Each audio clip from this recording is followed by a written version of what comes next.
púlpito não? Pode deixar. Deixa sem.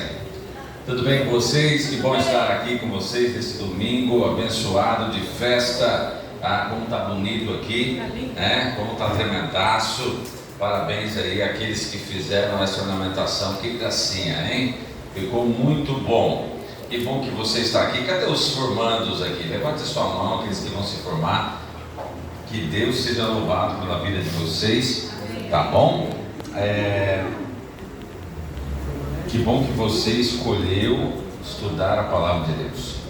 É o melhor curso, a melhor faculdade que vocês podiam fazer, tá? E é claro, só o início, só o começo. Nós temos aqui, a partir de agora, nós vamos ter aqui também classes de profecias, tá? A Ellen, essa jovem que acabou de cantar, junto com a outra jovem, a Amanda, a Ellen, ela falou lá de Bauru, né? Bauru começou cerca de 3 anos, né? 3 para 4 anos, né? 3 anos, né? Começou uma classe bíblica também. Tinha uma classe só, que é a classe dos fundamentos, que foi a classe que vocês fizeram. E o tempo foi passando, essa classe fundamentos, ela começou a ficar muito grande. E aí depois nós começamos a dividir. Aí nós dividimos classe de fundamentos, classe de Daniel, classe de Apocalipse, classe de jovens, classe de juvenis e classe de crianças. Então quando você olha e fala assim, quantos formaram? 91 pessoas se formou. Amém. Na quarta-feira, tá?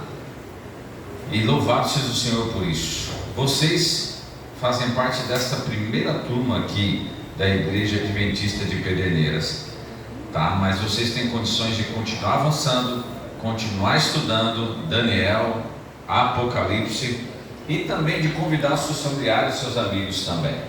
Vocês estão vendo aqui do lado que a igreja está passando por uma reestruturação, tá?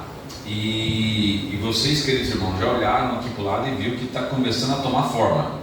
Vocês viram o tamanho que será a plataforma ali? É enorme, justamente para que esta banda tenha espaço. De novo. Mas para isso, você não pode esquecer de continuar avançando. Continuar avançando no pacto que você fez aqui, tá? Você viu que toda a parte de encanamento já está pronta, eles agora vão começar a levantar as paredes, né, Zé? Amanhã já vai concretar ali e depois levantar as paredes. Então, louvado seja o Senhor. Cada semana, eu estava dizendo ali atrás pro Henrique que, se Deus quiser, vocês vão terminar nesse ritmo, com a oferta de vocês, a fidelidade de vocês. Com certeza vai terminar o ano de 2025 ali dentro, amém? Amém. E não me convidem não para a inauguração, que vocês vão estar na minha lista negra, tá bom? Bem, queridos, na quarta-feira nós tivemos então uma festa lá em Bauru, e a festa hoje é aqui. A festa para aqueles que se formaram no primeiro módulo de fundamentos do estudo da Bíblia. É claro que ao você se formar agora, não quer dizer nada. Por quê? Porque o pastor Anderson aqui é há 17 anos pastor. Eu estudei 4 anos na Igreja Adventista. O pastor, ele tem que fazer uma faculdade reconhecida pelo MEC para ser pastor. E ele passa por 4 anos na faculdade, mais 4 anos probatórios, quando a igreja diz assim, agora vai, aí nós somos ordenados, tá? Por exemplo, o pastor Roberto, que vocês conhecem, ele está no período probatório, e ele tem que casar, e aí ele é ordenado, tá? Então isso eu já passei durante um bom tempo, mas até hoje, quando eu abro a Bíblia na minha casa, e eu estudo ela, Deus ainda fala comigo, ainda mostra coisas que, mesmo tendo feito faculdade, sendo pastor há 17 anos, eu encontro sempre coisas novas. E é assim, tanto que eu não creio que a eternidade a gente vai conseguir entender e saber todas as coisas com relação àquele que deixou a palavra de Deus para nós.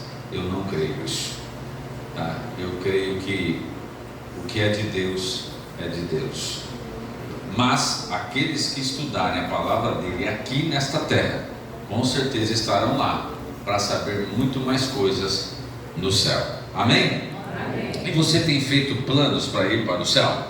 Como é que está a sua vida? Você tem feito planos? Eu quero pedir licença aqui para a igreja e eu quero falar um pouquinho com vocês aqui que estão se formando agora. Eu quero chamar a sua atenção por aquilo que aconteceu ao longo desses meses que vocês ficaram aqui estudando e o que precisa acontecer daqui para frente. Eu quero que você abra a Bíblia junto comigo.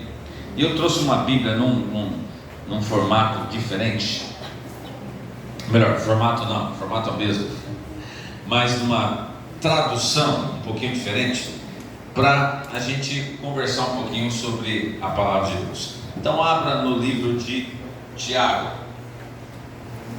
Foi a mesma mensagem que eu fiz lá para os formandos em Bauru, uma mensagem rápida, sucinta, mas uma mensagem para ficar aí, para você pensar um pouquinho na sua vida. No capítulo 4 de Tiago, no verso 13, no capítulo 4 de Tiago, e o verso 13, a palavra do Senhor diz assim: mas antes, feche seus olhos. Paizinho querido, ao abrirmos a tua palavra agora, cale o homem e fale Deus aos nossos corações. Em nome de Jesus, amém. Então o verso 13 diz assim: e agora, tenho uma palavra para os que têm a audácia de dizer: hoje ou amanhã iremos para tal cidade, lá ficaremos um ano. Diante do nariz. Quem pode prever o amanhã? Vocês são como neblina, que se vai logo que o sol começa a brilhar. Em vez disso, caiam na realidade e aprendam a dizer: se Deus quiser, estaremos vivos e faremos isto ou aquilo. Vocês estão cheios de vocês mesmos. Toda essa arrogância é maligna. Na verdade, saber fazer o que é certo e não fazer é pecado. Essa última frase. Na verdade, saber fazer o que é certo e não fazer é pecado. Bem, aqui Tiago está falando de um aspecto da vida que eu e você nos assemelhamos. Nós sempre gostamos de fazer planos. Eu tenho certeza que você hoje, domingo, já pensou na semana. E você já pensou assim: bom, essa semana eu vou fazer isso, vou fazer aquilo, tal. Quem sabe eu vou trocar de carro, quem sabe eu vou para uma formatura da escola dos meus filhos, ou eu vou para a formatura da faculdade de um dos meus amigos. Você fez planos, eu também fiz planos. Os meus planos é que amanhã eu esteja em São José do Preto e procure casa lá em São José do Preto para a nossa mudança para São José do Preto. E orem para que a gente consiga esta casa lá. Mas esses são os nossos planos. Mas o que a Bíblia diz? A Bíblia, a palavra de Deus, ela fala que todo plano, quando é da vontade de Deus, é assim que você tem que dizer: se Deus quiser, se Ele permitir, eu vou fazer aquilo, aquilo e aquilo outro. E é muito bom quando você vive os planos de Deus para a sua vida. Você tem vivido os planos de Deus para a sua vida? Deixa eu brevemente falar de um camarada. Eu gosto muito desse camarada. Esse camarada, ele viveu aqui neste mundo. E esse camarada, ele viveu o sonho de Deus na vida dele. E por mais que pessoas, circunstâncias, situações queiram mudar, queiram atrapalhar, queiram colocar água, um balde de água fria nos planos de Deus, quando o plano é de Deus, não tem nada e ninguém que possa atrapalhar isso. Esse jovem, ele nasceu de um grande patriarca, um homem de Deus. Ele desde pequenininho, ele estudou a Bíblia. Desde pequenininho ele soube que o seu avô recebeu uma promessa. O seu bisavô recebeu uma promessa. E desde pequenininho ele foi criado de uma forma diferenciada. Ele tinha outros irmãos. E a forma diferenciada como seus pais o criou acabou ocasionando ele alguns problemas na sua família. E a forma como ele também tratava os irmãos acabou ocasionando problema. Se você abrir a sua Bíblia lá em Gênesis, no capítulo 37, verso 2, fala de um jovem chamado José. Esse jovem era um jovem bonito, saudável, e que sobre ele tinha uma grande promessa de que ele seria o detentor de um povo que viria a ser o povo de Deus, como foi o seu avô, o seu pai, o seu avô, o seu bisavô. Só que ele também tinha alguns problemas. Ele era um jovem mimado. Alguns acham que todo caçula é mimado. É verdade ou não é? É verdade. É verdade. Está aqui um caçula falando. É verdade. Viu, caçulas? Reconheçam. Muito bem. E o caçula, ele é mimado. Normalmente o caçula, ele se acha. É verdade ou não é? É verdade. Normalmente o caçula se acha. E o caçula, normalmente o caçula, por ser o preferido, por se achar, ele é o X9 também. É verdade ou não é verdade? Quem gosta de X9 aqui? Ninguém gosta de X9. Ninguém gosta de cagueta. Ninguém gosta de dedo duro. Inclusive nas prisões é o primeiro a, né? É o primeiro a deixar de existir ali. É o primeiro que a vida é ceifada, porque ninguém gosta de dedo duro. E José, ele virou um dedo duro também.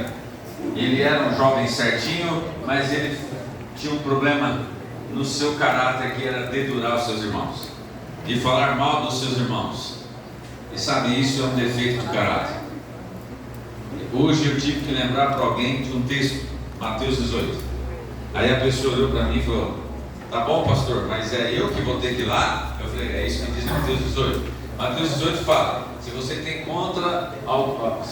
algo contra alguém, ou a falar para alguma pessoa, você não vai contar para o seu amigo, para o seu vizinho, você vai até a pessoa, é o que Jesus está dizendo, tá? Então, queridos, infelizmente, ele tinha esse probleminha de caráter, mas mesmo assim, Deus tinha dado para ele a promessa que ele seria um jovem, um homem muito grande, porque Deus deu para ele 2 sonhos, os 2 sonhos que ele teve. Nos 2 sonhos, os seus irmãos e até um deles, os seus pais, haveriam de se ajoelhar perante ele. Ele seria um homem muito grande.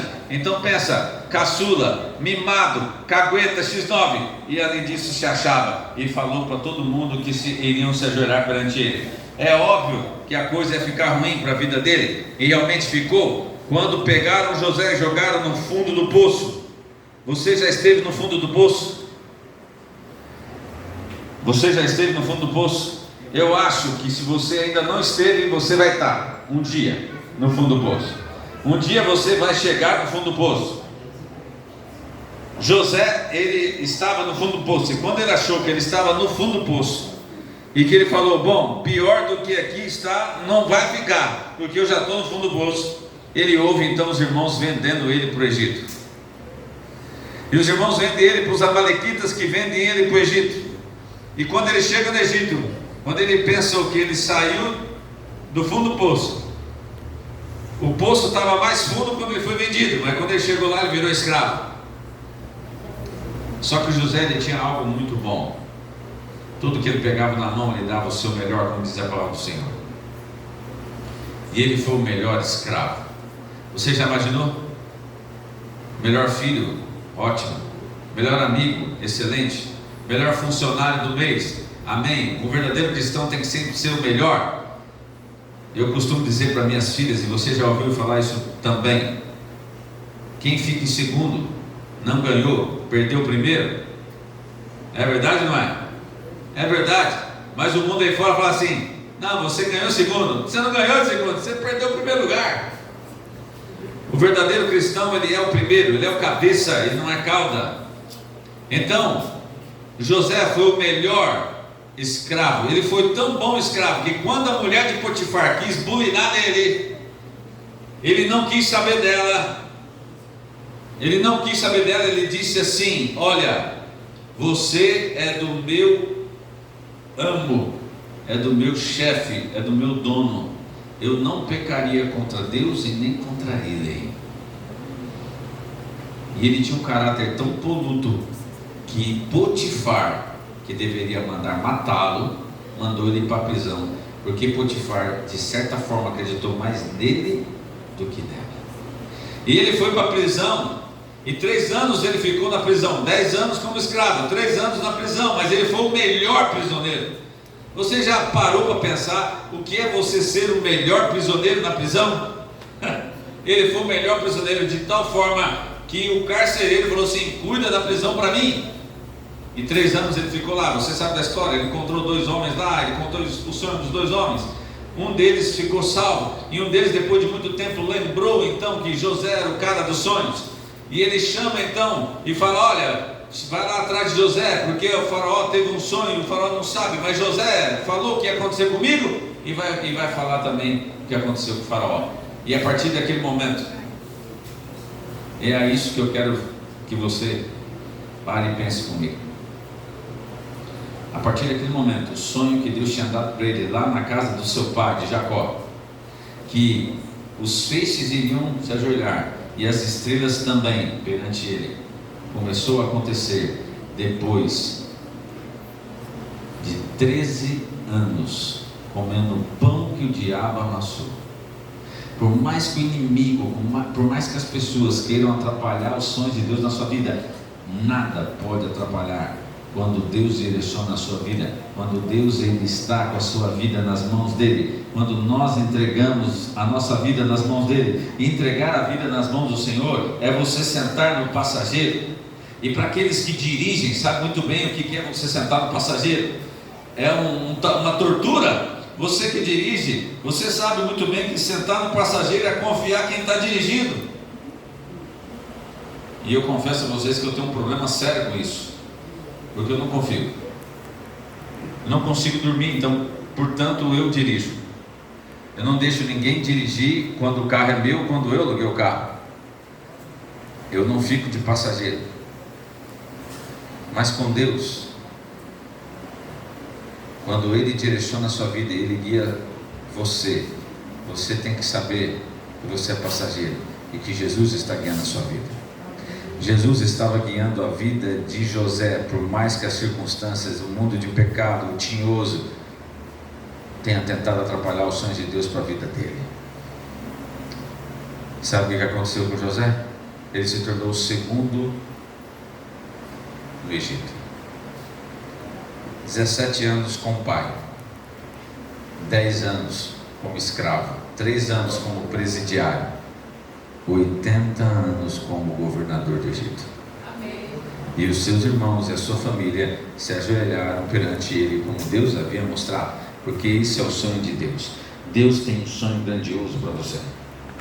Querido, você que estudou a Bíblia agora, isso, sabe o que aconteceu com você? Aconteceu isso aqui, ó. Sua mente abriu. O seu conhecimento aumentou. E agora você entende o que eu estou dizendo aqui, o que é colocar a vida nas mãos de Deus. Quando a gente coloca a nossa vida nas mãos de Deus, Ele é o piloto do nosso carro, Ele é o guia, é Ele que dirige, é Ele que vira para a direita, é Ele que vira para a esquerda, é Ele que acelera, é Ele que freia. E você confia nele. E por mais que as pessoas, as circunstâncias queiram atrapalhar, é Deus que está cuidando de você. E sabe qual que é o sonho de Deus para você? É o céu. O sonho de Deus para a sua vida é o céu. Benjamin Disraeli, um pensador, ele diz assim: a vida é muito curta para ser pequena. Ó, presta atenção nessa frase. A vida é muito curta para ser pequena. Ele está falando de uma questão de vida da terra. Mas quando nós olhamos na questão espiritual, no que Deus tem preparado para nós, por que a gente vai jogar fora a nossa vida eterna numa vida tão curta nesta terra?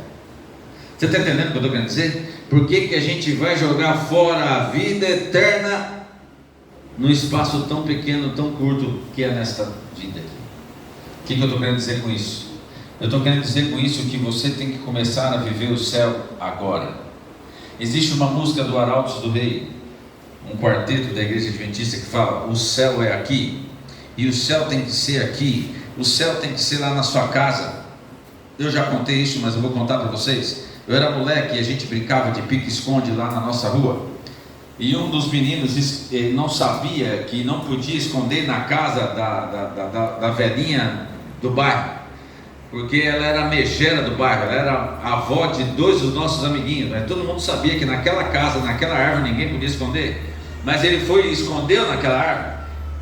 E de repente ela saiu na porta e começou a chamar os netos dela. E ele se assustou quando ele soube que aquela casa era da velha megera do bairro. E ele se assustou e mexeu assim, e ela falou: quem é que está aí na árvore? Eu vou te pegar. E ela, de uma forma assim, muito carinhosa, pegou um chicote. Naquela época você sabe que todo mundo tinha chicote em casa. E ela pegou um chicote e ela foi correr atrás dele. E ele despencou da árvore e saiu correndo, e ela foi correndo atrás. E ela disse aqui: vem para cá, seu menino dos infernos. E correndo atrás dele, e ele desesperado na frente. E ela disse assim: vai para o inferno, seu moleque. E ele disse: na casa da senhora não vou não. A sua casa tem que ser um pedacinho do céu. Se a sua casa não for um pedacinho do céu, não espere que você vai viver o céu depois. Eu sei que aqui é muito fácil a gente se disfarçar. A gente vem com uma música, uma roupinha bonita, a gente vem falar aqui, a gente vem cantar, a gente senta aqui todo bem disfarçado, a gente dá um tapinha no rosto ali, passa um pozinho. Eu não aguento mais os meus ternos tudo sujo quando eu abraço alguém. Não tinha isso antigamente, hoje em dia, meu Deus do céu. Mas você deu um tapinha no seu visual e veio com a sua melhor roupa, veio da sua melhor forma aqui, que legal. Mas que adianta você vir aqui assim, sendo que na sua casa você é outra pessoa, sendo que na sua vida, todos os dias, você é uma outra pessoa? O que adianta isso? A última frase que eu li do texto fala o seguinte: não adianta você saber e não fazer. Eu trabalhei numa padaria lá nos anos de 1000 e não te interessa. E ao trabalhar na padaria, o dono da padaria, ele falou para mim assim: Anderson, me fala um pouquinho sobre a sua fé. Eu tinha acabado de me tornar adventista, eu tinha 17 para 18 anos. Ele falou: me fala um pouquinho da sua fé. E esse negócio do sábado, como é que é esse negócio da criação? Aí comecei a falar com ele, ele falou: pá, não fala mais. Eu falei: por quê? Porque se eu não souber, eu sou inocente. Se eu não ficar sabendo, eu vou ser inocente. É aí que se engana.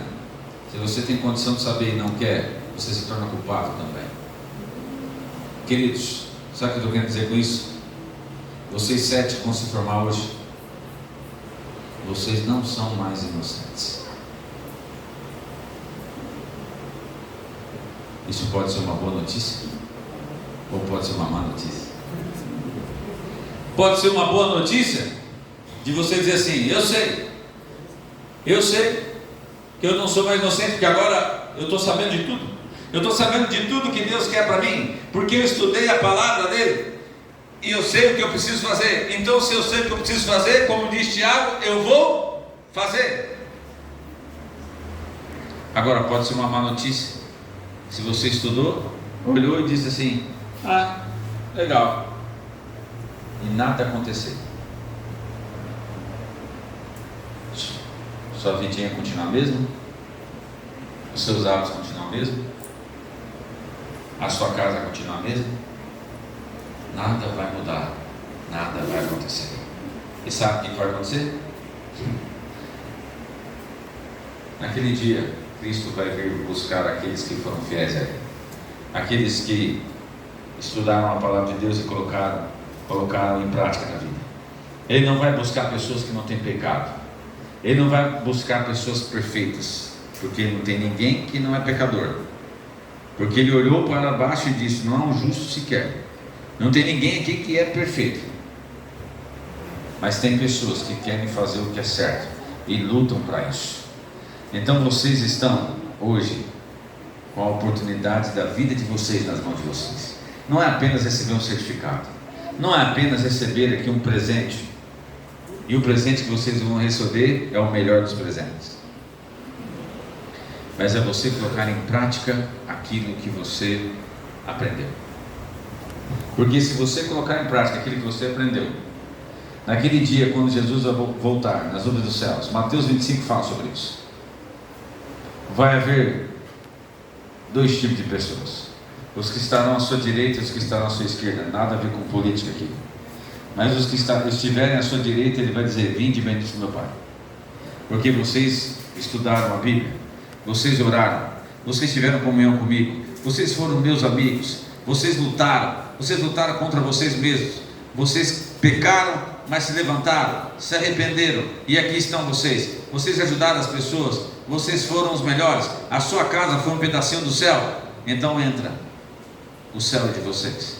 Mas haverá os da esquerda, e os da esquerda vai dizer assim: eu não conheço vocês.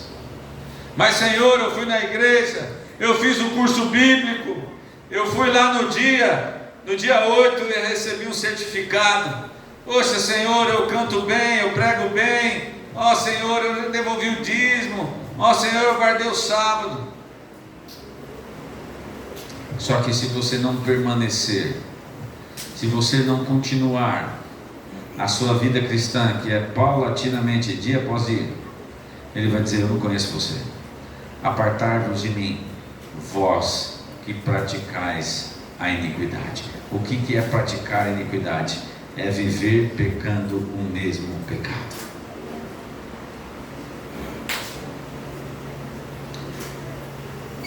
Você tem dois lados para escolher. Você quer estar naquele dia olhando para o céu dizendo: eis o nosso Deus a quem guardávamos. Ou você quer estar naquele dia correndo e tentando escapar da ira do Cordeiro. Porque Jesus, diferente da primeira vez que ele veio, ele não virá mais como um bebê indefeso, ele virá como o Rei dos Reis e Senhor dos Senhores, com todos os seus anjos, e ele virá para vencer, para buscar aqueles que venceram. Essa semana tem aparecido muito sapinho lá em casa, e de vez em quando nós temos uma piscina lá, que se a gente entrou 5 vezes é muito, durante o tempo todo que a gente morou lá. Mas quem gosta de ficar na piscina de vez em quando é o sapinho. E essa semana o sapinho estava lá, e ele estava querendo sair. Aí eu falei assim: bem feito, fica aí agora. Mas é claro que eu fui tirar ele de lá. E o sapinho, ele gosta de água fresca, porque ele precisa de água fresca. Mas se você fizer uma experiência, não faça isso em casa, por favor, mas se você pegar o sapo, colocar ele na água fresquinha, ele vai ficar ali, ele não vai querer sair dali. Mas se você pegar o sapo, jogar água na água quente, o que ele vai fazer? Ele vai pular, porque ele não gosta de água quente. Mas se você coloca ele na água fresca e aquece a água, a temperatura do seu corpo vai se acostumando com a água até o ponto que ele morre cozido. Sabe o que eu estou contando isso aqui para vocês? É uma ilustração, dizendo que o inimigo hoje, ele está cozinhando este mundo, e tem muita gente que está sendo cozinhada junto com este mundo aqui. O inimigo coloca tudo na sua vida para tirar a sua atenção da salvação em Cristo Jesus, e fazer o que você precisa fazer, de fazer o que é certo. Eu termino a mensagem contando uma anedota aqui de um urso. O urso, ele estava com muita fome, e o urso, ele sentiu um cheiro gostoso, e ele foi atrás desse cheiro. Era um acampamento de caçadores, e os caçadores, eles tinham deixado ali, qual que é a comida boa aqui de Pederneiras? Qual que é a comida boa de Pederneiras? Mas vê aí que pode deixar ali. Não dá para deixar um churrasco e sair, né? Você tem que ficar cuidando do churrasco. Peixe frito não dá, porque senão vai torrar o frio. Não é possível, gente. Vamos lá, ajuda aí. Me ajuda a... Estrogonofe. Quem falou estrogonofe? Pode ser, valeu. Vamos lá para o estrogonofe, porque o povo aqui está meio ruim aqui de cardápio. Vamos para o estrogonofe então. Eles deixaram o estrogonofe todo especial ali, preparando dentro da panela, e saíram então para caçar. E eles deixaram ali cozinhando na panela ali o estrogonofe. E aquele estrogonofe, ele cheira muito bem. Eu não sei se a sua mãe faz a comida muito cheirosa, se a sua esposa faz a comida muito cheirosa, se a sua irmã faz a comida muito cheirosa, ou se você infelizmente sofre demais na sua casa. Você sofre, problema teu. Mas vocês podem perceber que eu não sofro na minha casa. Então o guisado estava lá, o estrogonofe na verdade estava sendo preparado, e o cheiro subiu, e atraiu o urso estava morrendo de fome. E o urso foi indo, chegou e viu na panela que tinha estrogonofe, e o urso adora estrogonofe. Sabia disso? Aqui na igreja adventista se aprende que o urso também gosta de estrogonofe. Então ele adorava o estrogonofe, e ele pegou e falou: é meu prato predileto é estrogonofe, igual de algumas pessoas aqui. E ele então agarrou aquela panela quente de estrogonofe, e ele foi então devorar o estrogonofe, só que a panela estava quente, e a panela quente ela começa o quê? A queimar. Então a panela começou a queimar os seus braços, o seu corpo, e quanto mais queimava, mais ele agarrava, porque ele achava que alguma coisa queria tirar o seu estrogonofe, o seu prato predileto, e ele foi agarrando, aquilo foi queimando, então ele deu um grito muito alto, que aquele grito pairou por toda a floresta. E os caçadores ouviram aquele grito e saíram correndo e falaram: é lá no acampamento. E quando chegaram no acampamento, eles encontraram o urso encostado numa árvore, agarrado com a panela de estrogonofe, morto. O urso na história sou eu e você. O estrogonofe ali, a panela de estrogonofe, é o mundo e as coisas que o mundo coloca diante de nós. E mesmo sabendo que as coisas do mundo estão nos matando e pode tirar a gente do céu, a gente continua agarrado a esse mundo. As pessoas que estarão no céu são pessoas que não se agarram ao mundo. Você é essa pessoa, aquele que sabe o que deve fazer e não faz. Esse não estará no céu. Esse não estará no céu. Eu convido você então a começar a viver o céu aqui. E ao viver o céu aqui na sua casa, você possa dar o seu melhor para que naquele dia Cristo possa olhar para você e dizer assim: você venceu, entre, tome posse do reino que está preparado para você desde a fundação do mundo. Quantos querem tomar essa decisão? Amém. Louvado seja o Senhor. Eu quero orar com você para isso então. Ó querido Deus, diante do Senhor estamos como pecadores que somos. Somos pecadores, somos falhos, somos infiéis, mas pela tua misericórdia estamos aqui hoje. Pela tua misericórdia queremos o perdão dos seus pecados, e pela tua misericórdia queremos andar nos seus preceitos, fazer a sua vontade. Às vezes vai ser necessário a gente correr do pecado, às vezes vai ser necessário a gente fugir, e se nós colocarmos o Senhor como guia da nossa vida, a gente vai então ficar no banco do passageiro, despreocupado, porque é o Senhor que está dirigindo a nossa vida, e o Senhor quer dirigir a nossa vida para o céu. E o Senhor viu aqui mãos levantadas de pessoas que querem viver o céu aqui, para que possam viver o céu depois. E Pai, o Senhor está presente aqui e está vendo pessoas que estudaram a Bíblia, mas algo precisa acontecer na vida delas. Se elas voltarem para casa e continuar a mesma coisa, foi em vão o que elas fizeram aqui. Mas se elas fizeram o que Tiago falou que elas precisam fazer, que é aprender e colocar em prática, com certeza, Senhor, elas terão um lugar no céu quando o Senhor voltar nas nuvens dos céus. Que nós tenhamos também este lugar, Pai. Abençoe a tua igreja de Pederneiras, abençoe a cada formando aqui e a cada irmão, e pela tua misericórdia se achegamos até o teu trono de graça, pedindo perdão dos nossos pecados e aceitando o sacrifício de Jesus Cristo na cruz do Calvário, porque é no nome dele que nós pedimos, confiamos e agradecemos. Amém.